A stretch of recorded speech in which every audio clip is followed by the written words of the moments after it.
அனைவருக்கும் இயேசு கிறிஸ்துவின் அன்பின் காலை வணக்கம். என் ஜீவன் இயேசு ஊழியத்தின் சார்பாக இன்றைய தேவ சத்தமாக எடுத்துக்கொண்ட வேத பகுதி யோசுவாவின் புஸ்தகம் 3வது அதிகாரம் 7வது வசனம்.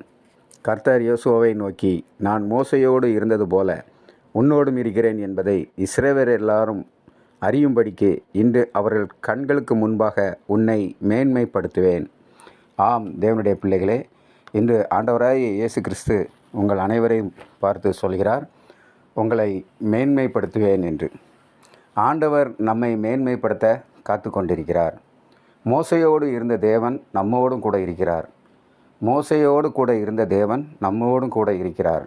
நம்முடைய வாழ்க்கையில் நாம் ஆண்டவரை பற்றி கொண்டு அவருடைய வேதத்தில் பிரியமாயிருந்து இரவும் பகலும் அவருடைய வேதத்தை தியானிக்கும் போது ஆண்டவர் மோசையோடு இருந்தது போல நம்மோடும் இருப்பார். மோசே ஆண்டவருடைய சொல்லுக்கு கீழ்ப்படிந்தார். ஆண்டவர் என்னவெல்லாம் சொன்னாரோ அதையெல்லாம் அவர் செய்தார். அப்படி செய்யும்போது அவருக்கு பிரியமான பிள்ளையாய் மோசே மாறினார். நம்முடைய வாழ்க்கையில் இன்று நாம் பாடுகளோடும் வேதனைகளோடும் கடந்து கொண்டிருக்கிறோம். நாம் மனிதர்களை நோக்கி ஓடிக்கொண்டிருக்கிறோம். ஆண்டவரை தேடுவதில்லை, நேரமில்லை என்று ஒதுக்கி வைத்து விடுகிறோம். ஆண்டவரை தேட ஆரம்பிக்கும் போது அவருடைய வேதத்தில் பிரியமாக இருந்து அனுதினமும் அதை தியானிக்கும் போது ஆண்டவர் நம்மோடு கூட இருப்பார். நம்மோடு கூட இருந்து நம்முடைய வாழ்க்கையில் நமக்கு நம்முடைய உயர்வை கட்டளையிடுவார்.